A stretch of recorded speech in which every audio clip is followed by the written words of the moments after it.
Quantas almas se revelam no caminho que se segue, quanta alegria em tantos lábios que pedem, quantas almas se revelam. Meus irmãos, uma boa noite a todos, uma boa tarde, noite, né? Como Paulo já disse. Que Deus nos abençoe, Jesus nos ilumine, para que nós possamos alcançar os nossos objetivos, que são aqueles em que nós desejamos trazer a vocês a compreensão de tudo aquilo que nós procuramos, estudamos, que também é útil, né, para todos nós e para os espíritos também, que aqui vêm em busca de estudo, em busca de auxílio, de compreensão. Porque não faço o bem que prefiro, mas o mal que não quero, esse faço. Palavras de Paulo na Epístola aos Romanos.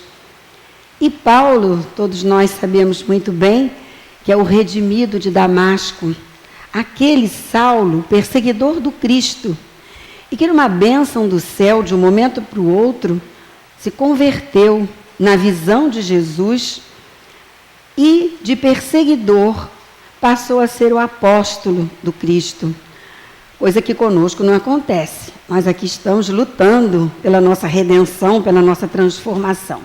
Mas Jesus já sabia do que Paulo era capaz. Mas quando nós ouvimos essa frase, numa epístola já convertido, que ele dedica aos romanos, nós pensamos que quantas vezes nas nossas vidas essas palavras de Paulo podem ser nossas também, não é? Ou são nossas também. E ficamos imaginando como é difícil realmente resistir a todas as tentações, a todas as seduções que nos vêm através do dia a dia, da vida e de tudo mais. Constantemente, nós estamos na presença do bem e do mal. E, geralmente, sentimos uma angústia muito grande quando proferimos palavras que não queríamos ou quando cometemos alguma atitude que também não é do nosso agrado, no fundo do nosso coração. Ficamos envergonhados e temos a certeza de que agimos por impulso. E que, de repente, no momento em que nos encontramos, no estágio em que nós já estamos, nós precisamos ter mais cuidado. Nós precisamos prestar mais atenção a esses fatos. Nesta frase de Paulo, nós percebemos a nossa fragilidade diante do mal. Nós percebemos como temos facilidade em derrapar, em escorregar em diversos momentos da nossa vida. Mas sabemos também que fomos criados para o bem. Fomos criados para tudo de bom, porque temos a essência divina dentro de nós. Somos filhos de Deus. E nessa essência estão todas as virtudes e todas as qualidades de que somos capazes. Mas que dificuldade de fazer aflorar essas qualidades e essas virtudes que estão lá dentro de nós, quietinhas e escondidinhas. E, na verdade, é o estágio que nós ainda nos encontramos. As fragilidades, a insegurança, as imperfeições ainda fazem parte da nossa vida. E apesar de tantos conhecimentos, nós ainda sentimos prazeres na vingançazinha contra os nossos desafetos, no acúmulo de bens materiais, no poder, né? Como a gente gosta de mandar, né? Nas paixões, nos instintos primitivos que ainda tomam conta do nosso coração, da nossa vida e do nosso ser. E percebemos que é justamente nesse momento que nos vinculamos a energias negativas, que é exatamente nesse momento em que, depois de tomarmos este tipo de atitudes, sentimos um gosto amargo da intranquilidade e um vazio dentro do nosso coração. porque, na verdade, já sabemos que não é por aí, mas ainda permanecemos capazes de cometer esses delitos. São as nossas tendências. Sabemos perfeitamente que quando reencarnamos, trazemos uma bagagem que tem virtudes, que tem coisas positivas, mas que também tem dificuldades e tendências que vimos adquirindo através dos tempos e que, de repente, nós fazemos uso delas. E no livro A Força das Ideias, Richard Simonetti nos conta um pequeno fato como exemplo a respeito das nossas tendências. Diz ele que num restaurante movimentado na hora do almoço, o garçom se afasta da mesa, deixando o pagamento da conta ali de um cliente que acabava de sair. Várias pessoas passam e nada acontece, mas alguém vem, olha para um lado, olha para o outro e sorrateiramente passa a mão nesse dinheiro e vai embora. E Richard Simonetti, então, nos fala que o ditado tão bem conhecido de nós, que a ocasião faz o ladrão, deveria ser o contrário. O ladrão faz a ocasião, porque são as tendências que vêm conosco. Essas tendências são problemas morais que nós trazemos e que sofrem a influência do meio e da cultura e do nosso livre-arbítrio, das nossas escolhas. Assim, se eu trago de uma outra encarnação essa vontadezinha de me apoderar daquilo que não me pertence, mas escolho boas companhias, reencarno num ambiente mais saudável e tenho um aprendizado dentro dos valores da minha espiritualidade, aos poucos eu vou dominando e contendo essas minhas tendências. Mas se por outro lado eu me vinculo a criaturas que têm os mesmos hábitos, com certeza eu vou fraquejar mais uma vez. E aí nós vemos, por esses comentários de Paulo e tudo mais, que a tentação existe nas nossas vidas constantemente. E como nós não sabemos a bagagem que nós trazemos, como o esquecimento faz parte da nossa volta à vida no corpo, precisamos tomar cuidado e aprender a nos resguardarmos dessas seduções que aparecem no caminho. Quando nós analisamos o tema tentação, nós fomos buscar lá no princípio da Bíblia uma tentação mais conhecida e famosa. Quando Eva, seduzida pela serpente, come a maçã, o fruto proibido. A única fruta do jardim do Éden que era proibida a ela, quando tantas outras saborosas ali se encontravam. Além de comer, ela passa e seduz também seu companheiro Adão para que faça uso dessa fruta. Na verdade, o resultado disso tudo é a perda do paraíso. Eles são castigados, como diz a Bíblia, e perdem o jardim do Éden, tudo aquilo que lhes era dado, e passa Adão, então, a ter que trabalhar para o seu sustento. E muita gente diz que foi aí que começou o negócio de que trabalho é castigo, né? Quando Adão passou a ter como castigo o trabalho. Mas a gente sabe que não é bem assim. Então, nós fomos buscar na Gênese uma explicação de Kardec para toda essa alegoria da perda do paraíso. E Kardec nos diz que, na verdade, Adão é a personificação da humanidade.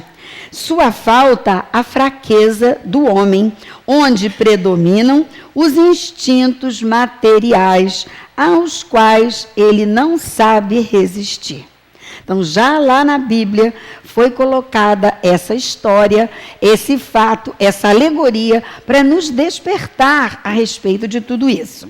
A árvore, nos diz Kardec, tem dois aspectos. Como a árvore da vida, ela representa a nossa espiritualidade, porque a árvore cresce, floresce, dá frutos, e é assim que precisa acontecer conosco. E também representa a árvore da ciência, onde nós tomamos a consciência do bem e do mal, onde nós aprendemos, através da nossa consciência, a resistir ao mal e a fazer as escolhas necessárias para que a gente possa se libertar, para que a gente possa evoluir e viver melhor. Mas, na verdade, essas escolhas vão passar pelo nosso livre-arbítrio. É o livre-arbítrio que vai fazer com que a gente procure o bem ou mal, faça boas ou escolhas ruins. O fruto da árvore é o emblema dos desejos materiais, representa a cobiça e a cupidez do homem. Resume o motivo ao arrastamento moral. Comer o fruto é sucumbir à tentação. Na verdade, a pobre da maçã não tem nada com isso. É bonita, é cheirosa e é gostosa. Mas ela foi colocada ali como um símbolo. Aqui não pode, então foi exatamente onde Eva procurou saciar a sua vontade, os seus desejos do sabor. E a maçã, coitadinha, ficou bem mal interpretada, tanto que a bruxa oferece uma maçã para a Branca de Neve na hora de dominar a situação da história infantil. E nós percebemos que o fato do fruto proibido pertencer a um jardim nos mostra que é no meio dos prazeres que ele aparece, que é sutilmente que ele vem seduzir a todos, que está no meio dos prazeres da vida, que prende-se à terra e afasta o homem do seu destino espiritual. A morte, que o texto da Bíblia também fala, representa não a morte física do corpo, mas a morte dos valores espirituais, do momento em que é feito aquilo que era proibido, que é a infração às leis de Deus. Não é? Quando a gente deixa de lado as leis de Deus, quando a gente começa a desvirtuar a nossa caminhada nesse caminho das sombras, nesse caminho do mal, nós vamos ter dentro de nós a morte dos nossos valores espirituais, necessitando de dor, de sofrimento e de repente, outras e tantas reencarnações para suprir essa nossa falta. A serpente, nos diz Kardec, vem apenas pela sua forma, porque ela é rasteira, é silenciosa, como ele diz que vem a sedução, como ele diz que vem também a alusão à traição, à deslealdade. A serpente é aquele animal que a gente nem ouve, não é mesmo? Quando a gente se dá conta, ela já está dando o bote. E é assim que os espíritos falam que as tentações surgem na nossa vida. Então, essa história simboliza a imperfeição do homem, e não só de um homem, Adão. É um ensinamento, um aconselhamento para toda a humanidade. Então, o que a gente observa? Esse texto, eu queria falar para vocês, está na Gênesis, sob o título de O Paraíso Perdido. Vale a pena ser lido, porque tem muito mais. A gente deu uma resumida para que a gente possa entender melhor aquela história, né? Da maçã, de Adão, de Eva, da perda do paraíso. Então, na verdade, o que nós observamos? Que somos vulneráveis e somos frágeis. E que essa vulnerabilidade, essa fragilidade é que vão afetar as nossas escolhas. Que as nossas escolhas dependem desse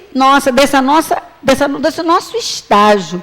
Mas também nós temos aprendido dentro da nossa doutrina que está na hora de nós começarmos a nossa transformação, que está na hora de nós começarmos a nos darmos conta de que precisamos fazer grandes mudanças em nós mesmos. No capítulo 18 do Evangelho segundo o Espiritismo, nós vamos ler a seguinte mensagem: entrai pela porta estreita, porque a porta da perdição é larga e o caminho que ela conduz é espaçoso, e há muitos que por ela entram. Quanto à porta da vida, é pequena. Quanto o caminho que a ela conduz, é estreito. E como há poucos que a encontram. Nós encontramos no Evangelho de Mateus esse texto. Em Lucas, vem uma complementação.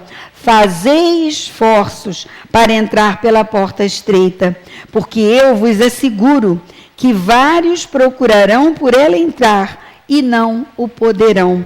Será então que haverá pranto e ranger de dentes. E aí nós ficamos percebendo que a porta estreita é a porta do sacrifício. É a porta que nós precisamos escolher para caminhar nas nossas existências no corpo. É a porta da transformação. Mas nenhuma transformação se dá sem dor. nós precisamos ter a determinação de passar por ela. E por que Lucas diz que muitos vão querer passar e não vão conseguir? Porque na hora de usufruir do benefício da espiritualidade, essas criaturas já enveredaram pelo caminho do mal, já enveredaram pelo caminho da porta larga, da sedução e de tudo que leva à derrocada do espírito. E o ranger de dentes e o pranto é uma nova encarnação no mundo de provas e expiações, ou na Terra ou em outro qualquer. Onde que tem prantos e ranger de dentes, se não aqui na nossa existência, né? Quantas dores, quanto sofrimento e quantas coisas nós precisamos passar. Então, nós temos que nos convencer de que essa porta da salvação estreita é aquela que nos cabe, é aquela que nós precisamos ter como objetivo da nossa caminhada. É preciso fazer grandes esforços sobre si mesmo para vencer as más tendências. E poucos a isso se propõem, nos diz o Evangelho. E nós sabemos que o espírita se conhece pelos esforços que ele faz para vencer as más tendências. Então estamos nós aqui, que já temos o despertamento da consciência, que já sabemos que como as coisas estão até agora, não estão bem, que alguma coisa precisa ser feita para que a gente possa trilhar um caminho melhor, para que a gente possa fugir dessa tentação e dessa sedução que a cada canto da nossa vida está presente. Todos nós sentimos isso. Então, esse é o estado atual da humanidade, nos dizem os espíritos, onde o mal ainda predomina, onde somos vulneráveis às tentações que surgem. Mas a reencarnação nos dá um pouco de ânimo, não porque a gente vai deixar para depois as nossas mudanças, porque nós sabemos que podemos ligar o presente ao passado, para que a gente possa ter um futuro mais feliz. Então, hoje eu sei, tenho consciência de que as minhas dores são resultantes de um passado delituoso, de um passado delinquente. Então, para que eu tenha um futuro melhor, só me resta trabalhar agora, aqui e agora, para um futuro mais feliz. E, na verdade, todos nós, encarnados, queremos o quê? A felicidade. Quem aqui vai dizer que não está em busca da felicidade? E a felicidade que nós podemos conquistar, ainda no corpo físico, ou mais adiante no mundo espiritual e outras encarnações, precisa ser plantada agora. E, na verdade, o que nós precisamos é ter consciência das posturas que devem ser tomadas em busca desse estágio tão importante para todos nós. E os espíritos nos falam da interferência que nós sofremos na nossa vida, de toda a espiritualidade. Então, essa situação, nós ainda estamos sujeitos a tudo isso, porque damos guarida aos espíritos ignorantes, damos guarida aos espíritos das trevas, damos guarida aos espíritos que ainda não estão esclarecidos. No Livro dos Espíritos, na questão 281, Kardec pergunta: por que os espíritos inferiores se comprazem em nos induzir ao mal? Então, se eles interferem na nossa vida, se eles estão lá buzinando para a gente cometer delitos, por que isso? E os espíritos respondem, porque eles não querem nos ver em situação melhor que a deles. Eles não conseguiram alcançar o que nós aqui já temos, que é o despertamento. E então eles ficam com inveja. E nós sabemos que quando desencarnamos, levamos conosco o quê? Tudo que nós somos. Ninguém passa a ser... A doutrina espírita é muito clara. Ninguém passa a ser bonzinho porque desencarnou. Se é invejoso, continua invejoso. Se é malzinho, continua malzinho. Se não tem paciência, se é impiedoso, se é preguiçoso, vai lá para o outro lado. E aí começa a jogar aquela inveja naqueles que estão melhores do que eles. E nada melhor do que o processo obsessivo. Por quê? Porque eles não são vistos. E nós somos fracos, nós somos frágeis. Mas nós também aprendemos que nenhum espírito se vincula onde ele não acha uma brechazinha, onde ele não acha uma sintonia daquilo que ele quer.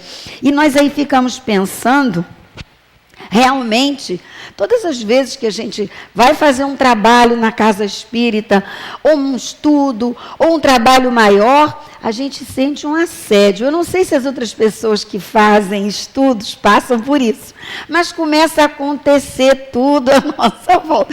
Quem usa lá o data show enguiça, e aí vem alguém que chega na sua casa na hora de você sair, e você não acha não sei lá o quê.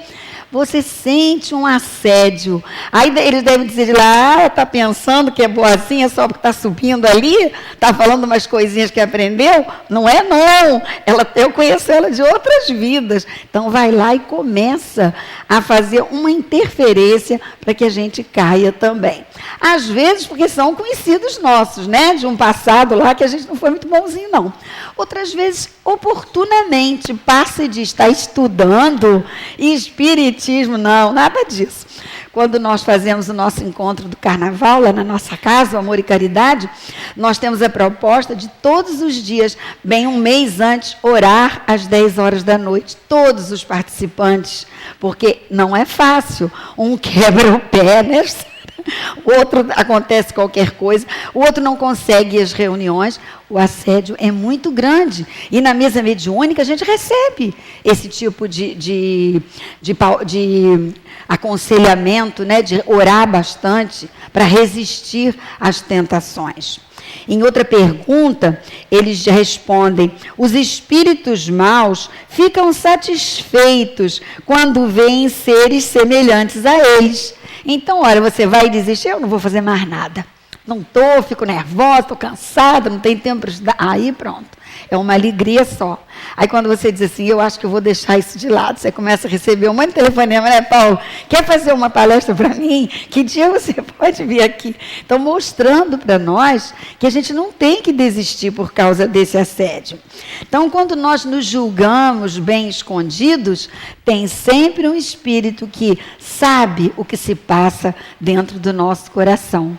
E os nossos pequenos delitos ficam conhecidos deles. Aqueles que nós procuramos fingir que não temos e aqueles que nós queremos esconder de todo mundo. Eles sabem perfeitamente onde estão as nossas dificuldades. E é ali que eles agem. É nessa pequena brecha que começa essa interferência do mundo espiritual negativo, né, na nossa sensibilidade, na nossa personalidade, na nossa boa vontade. Na questão 459, todo mundo sabe a resposta. Não sei se vocês sabem o número, mas sabe a resposta. A pergunta é a seguinte: os espíritos influem em nossos pensamentos e em nossos atos? Todo mundo sabe, né? Muito mais do que imaginas. Se eu quisesse levantar o dedo, acho que todo mundo, né? Muito mais do que imaginas. E diversas vezes são eles que agem por vós.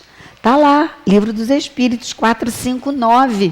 E isso é muito importante, muito sério. E às vezes a gente lê e não dá uma atenção maior. E nos deixamos levar pela preguiça, pela ociosidade, pela falta de tempo. Nunca tenho tempo, né? Nunca posso. Pela falta de paciência. Esses nossos pecadinhos que tanto incomodam, que tanto nos incomodam e que fazem com que a gente adquira essa companhia desagradável. Pergunta 460, a resposta. Muitos dos nossos pensamentos nos são sugeridos.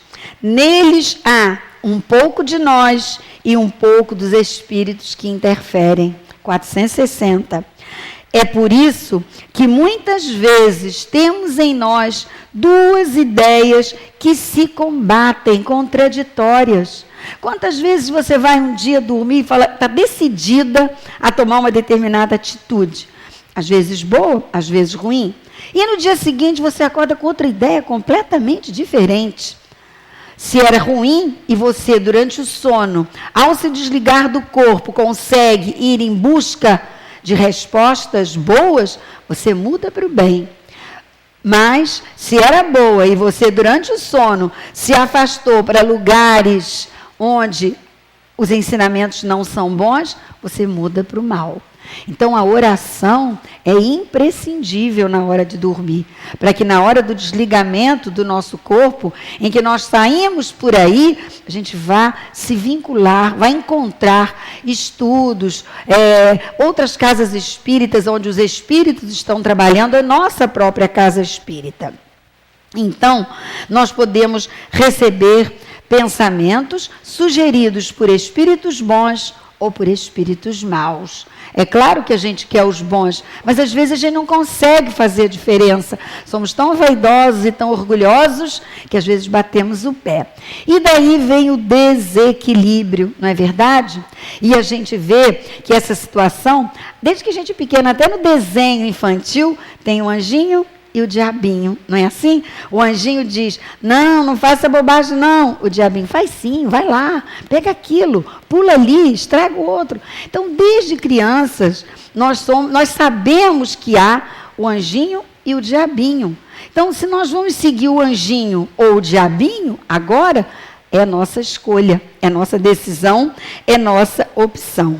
Então, nós podemos acatar os bons desprezando os maus, ou podemos acatar os maus desprezando os bons. E depende, como nós já falamos, da sintonia. E é nessa confusão que nós já dissemos que vem o desequilíbrio. E nós lembramos de umas palavras de Chico, quando ele disse que a cada dia Deus põe uma página nova no livro da nossa vida. O que nós vamos escrever nela depende unicamente de nós. Então, aproveitar o dia, aproveitar a nova página e colocar nela coisas de valor, vai ocorrer por nossa decisão.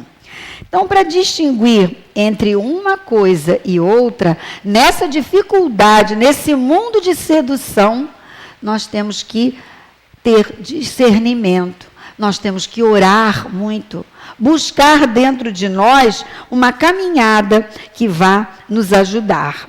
Então, na questão 466, Kardec já pergunta por que Deus permite, não é, que os espíritos nos incitem ao mal. E às vezes nós nos perguntamos, não é mesmo? Meu Deus, como é que Deus não vê isso? Você cai num conto do vigário, você encontra alguém que desestrutura e você diz assim, poxa, por que Deus não viu isso? Né? Sem querer. E aí vem a resposta. Os espíritos imperfeitos são instrumentos destinados a pôr em prova a nossa fé e a nossa constância no bem. Então, vem como prova mesmo. Deixa eu ver se ela está boa mesmo. Está lá estudando. Deixa eu ver. Aí você diz assim, eu sou muito boa, mas não pisa no meu calo. Não é assim que a gente fala? Senão eu rodo a baiana, senão eu desço do salto. E aí eu não sou muito boa coisa nenhuma. Eu sou muito boa se eu conseguir enfrentar essas pequeninas coisas que me acontecem no dia a dia com equilíbrio, com perseverança, com pensamento positivo. Então, os espíritos inferiores nos auxiliam no mal, porque eles percebem dentro de nós o mal que nós deixamos brotar. Então, na verdade, se eu já consigo manter uma certa postura na minha vida, eles vão dizer, eu não vou nem perder tempo com aquela. Eles vão para o outro, que está mais frágil, que se deixa levar por influências. É a sintonia, é o pensamento. E nós aí vamos ver que para mudar, nós temos que trabalhar o nosso pensamento. No Livro dos Espíritos, na questão 89, nós vamos ler: quando o pensamento está em alguma parte, a alma também aí está. Pois é a alma quem pensa. O pensamento é apenas um atributo dela. Então, quem pensa é a alma é o meu espírito, sou eu, é o meu psiquismo. Então, eu tenho que fazer força para evitar os maus pensamentos, os pensamentos negativos, os pensamentos que nos levam a enveredar por um caminho. Tem pessoas que começam a lembrar de um passado, de alguma coisa que aconteceu, e daqui a pouco estão irritadas, como se aquilo estivesse acontecendo naquela hora. Olha o desequilíbrio, olha a fragilidade, olha o prato feito para os espíritos que querem utilizar, não é?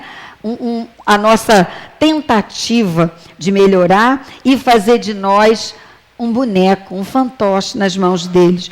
Onde estiver o pensamento, aí estará o coração. Não foi isso que Jesus disse também? O pensamento é uma força imanente do ser humano, que brota, cheia dos conteúdos do nosso psiquismo. E é através do nosso pensamento e da exteriorização dele, através das palavras, que nós vamos definir o estágio em que nos encontramos. Pensamento é muito importante, ele tem uma força muito grande. Às vezes você conhece algumas pessoas que parecem centradas, que parecem pessoas assim, e no entanto, na hora de se expor ou de explanar algum assunto, ela mostra umas ideias tão chulas, tão pequenas, tão sem consistência, que você vê que aquela pessoa ainda está num estágio necessitando de evoluir mais ainda. Então, quando nós colocamos através das palavras aquilo que tem dentro de nós, é nesse momento que nós definimos o que nós queremos da nossa vida. O pensamento em desequilíbrio adoece o corpo. Isso nós já sabemos, não é? Nós tivemos sexta-feira uma palestra na nossa casa que se intitulava Saúde e Religião. Religião abrangente, não é? Não importa a religião, importa o trabalho religioso e espiritual que você faz em você mesmo. E a saúde do corpo depende da saúde do espírito, da saúde da alma. Falou-se até em doenças que são consequências de sentimentos negativos que nós abraçamos, que nós fazemos como nossos. Mágoa, quer ver coisa pior que a mágoa? E é uma coisinha assim, né? Bastou um tiquinho para a gente resvalar na mágoa. Como somos orgulhosos, não é mesmo? Qualquer coisinha, você está bem. Aí a pessoa vem e faz uma coisinha assim, você já deu a escorregada na mágoa, já deixa a mágoa tomar conta de você. Aí é o estômago, é a coluna, é o coração, é a cabeça, é a enxaqueca. Aí é um monte de coisas. Então, na verdade, a saúde espiritual é importantíssima. E esse estudo que a gente está falando aqui, viu, foi baseado no livro de Alírio de Cerqueira, doutor Alírio de Cerqueira, Saúde Espiritual é o nome do livro. Pensamentos positivos levam a vibrações elevadas. Pensamentos negativos nos situam abaixo, né, rasteiro, em conivência com os espíritos que nós já falamos. Então, nós precisamos definir os nossos pensamentos, trabalhar. Se eu começo a pensar uma coisa que não está muito boa, peraí, vamos enxotar isso, vamos botar uma música espírita, uma música bonita, clássica, vamos ler um trecho de um livro, vamos pegar um livro de Emmanuel, esses livros, essa coleção, Fonte Viva, Caminho, Verdade e Vida, vamos ler uma página, vamos tirar esse pensamento da nossa cabeça, porque são os nossos pensamentos que definem as interferências que nós vamos ter no nosso caminho. A alma imperfeita ainda não consegue resistir à sedução e à tentação. E é isso que a gente vê, não é? A gente vê tanta gente presa à matéria. É claro que a matéria faz parte da nossa existência. Nós habitamos, nós usamos um corpo físico. Nós não somos do mundo, mas estamos no mundo. Mas o equilíbrio é que é fundamental. E hoje nós vemos pessoas que começam a adquirir coisas e coisas sem condições de depois cumprir com os seus compromissos. Pessoas que se deixam levar por essa onda de desejo sexual, por essa onda de absurdos. Pessoas que se deixam levar no poder. Olha como nós temos visto na mídia, nos jornais, nas revistas, na televisão, como o poder faz mal às pessoas. Como as pessoas não conseguem trabalhar o poder sem que ele venha tomar uma posição importante na caminhada. E aí a gente faz coisas que não nos agradam depois. E aí vem a depressão, né?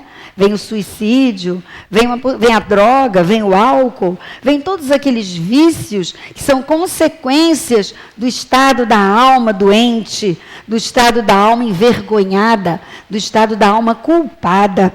Não é verdade? E nós precisamos nos livrar disso. Eles se escoram no nosso orgulho, na nossa vaidade e no nosso egoísmo.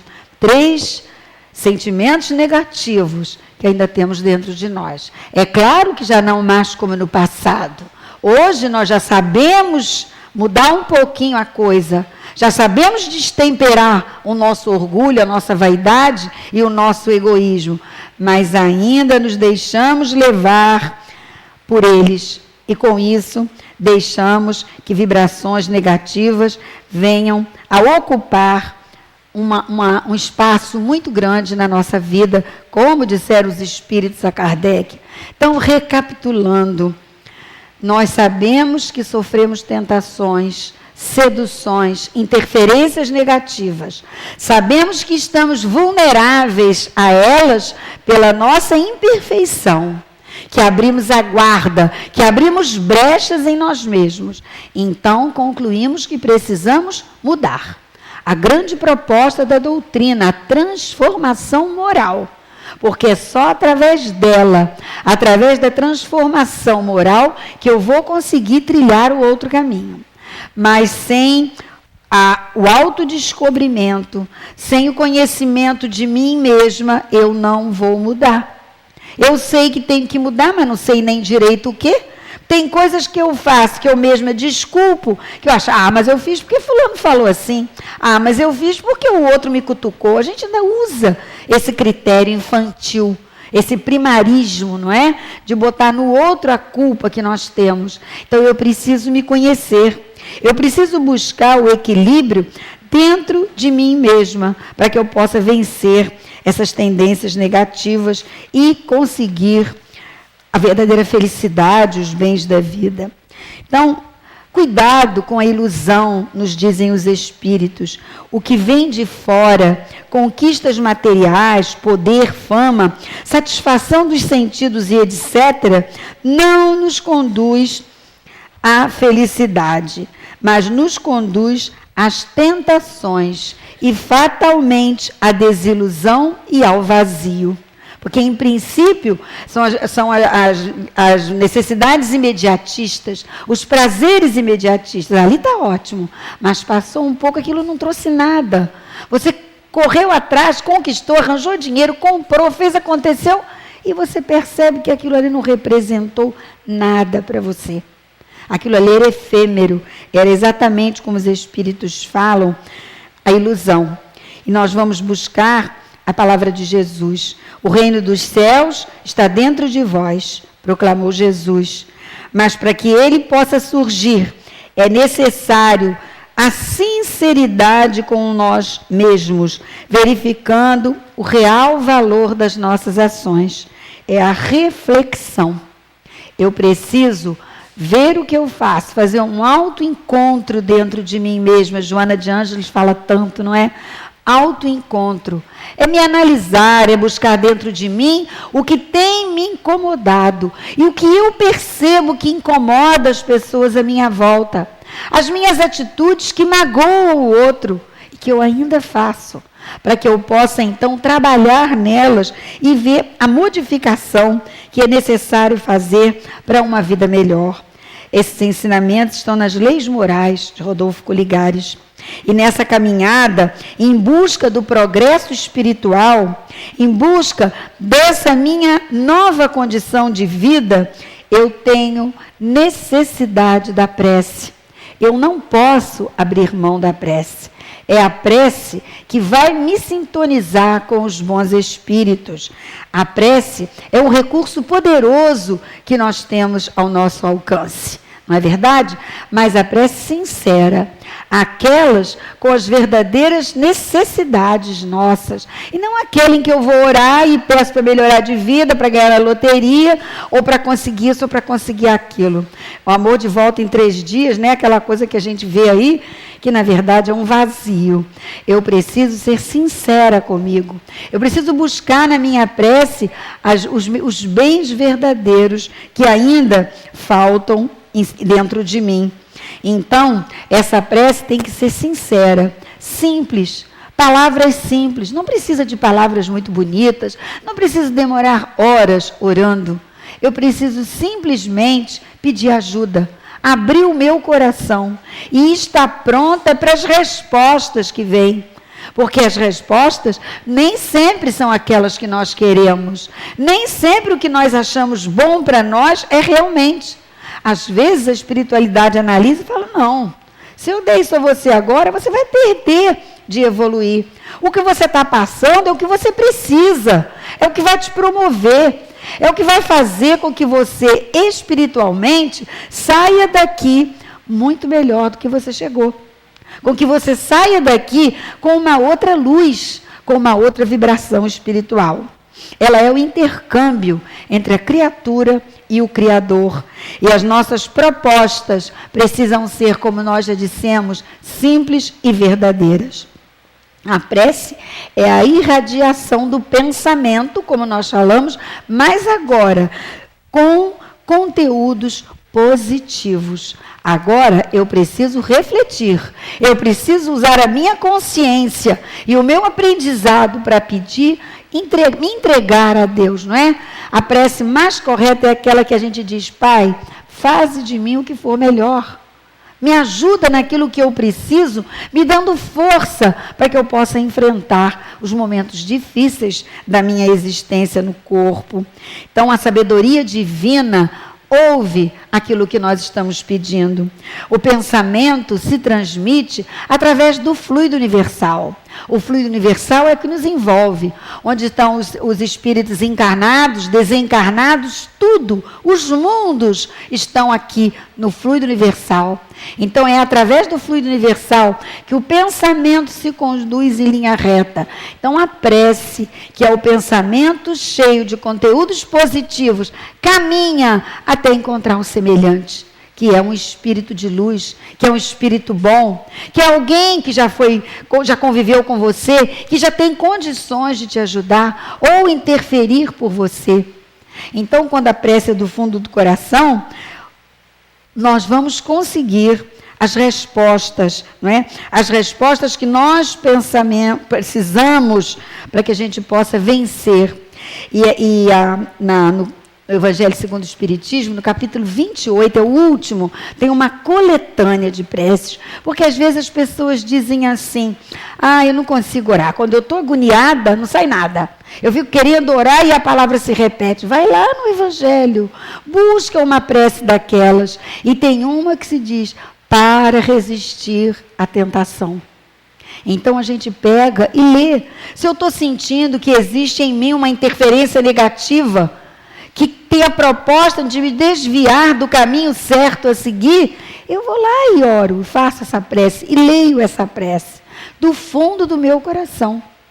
Despida de todas as minhas vaidades, de tudo aquilo que tem me atrapalhado e interferido na minha proposta de mudança.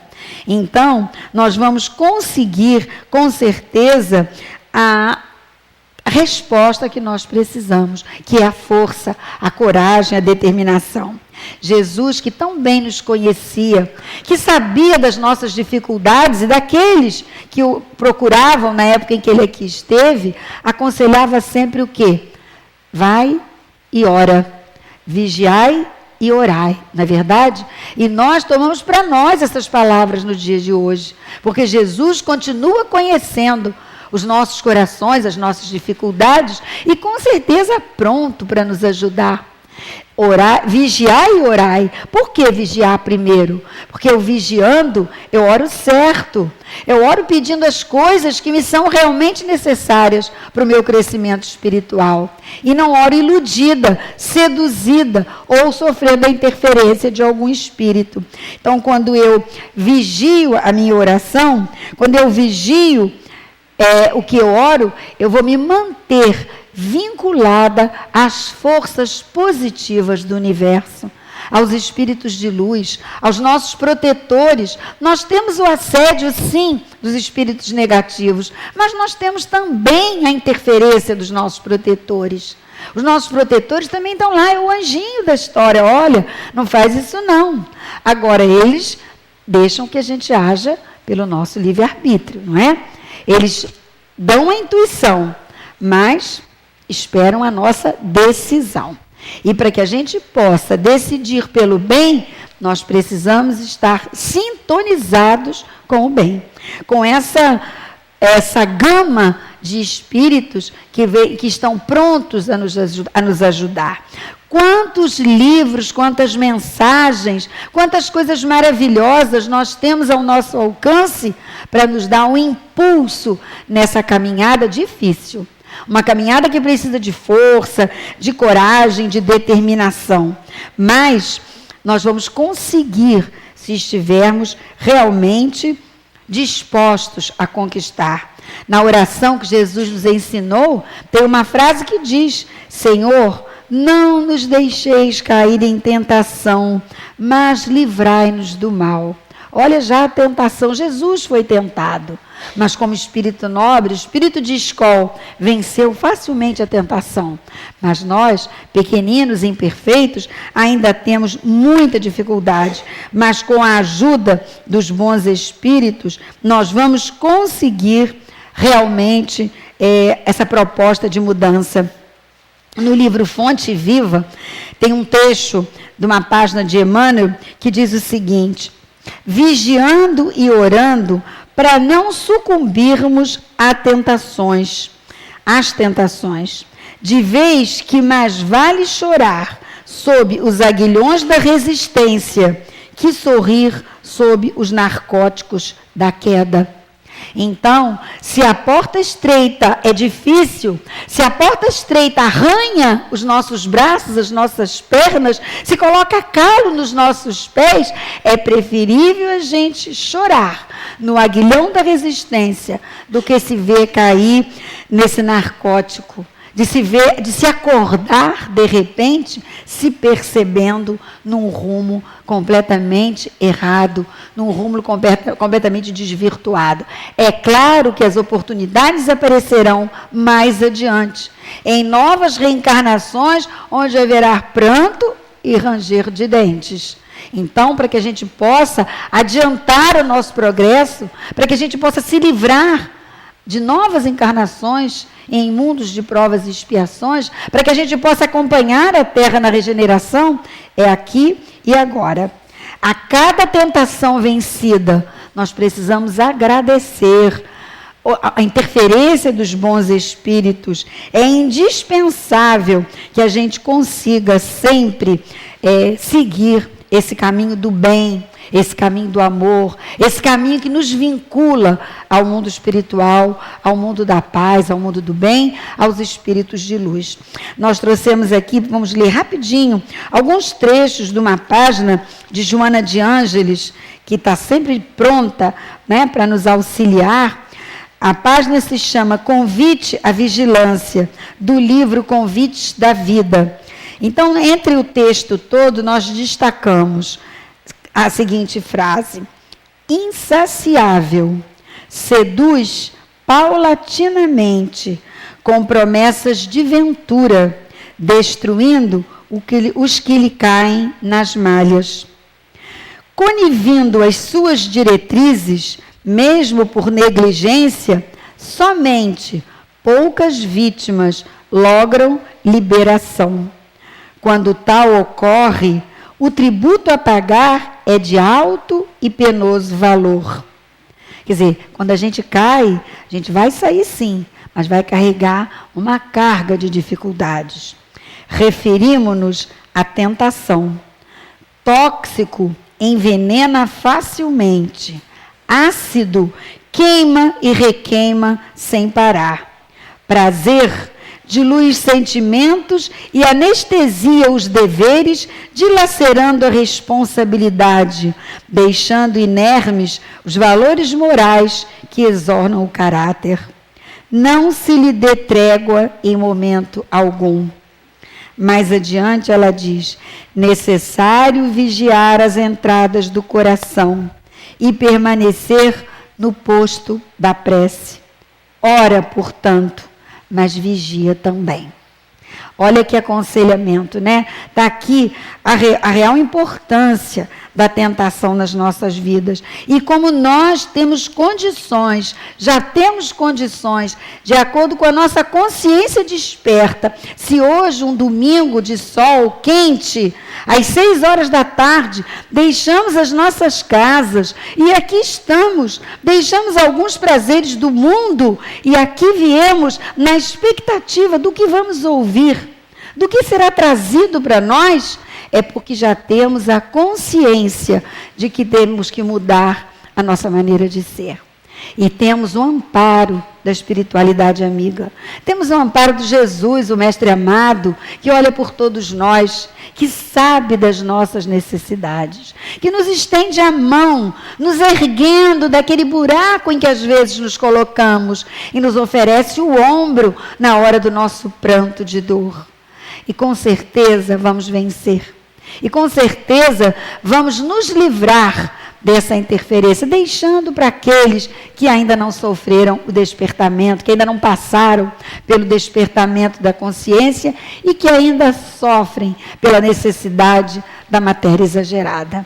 Que Jesus nos abençoe a todos nós, que nos dê a clareza de termos atenção com todas essas mensagens que os Espíritos de luz se imbuem de trazer para todos nós. Que a paz esteja com todos, hoje e sempre. Que assim seja.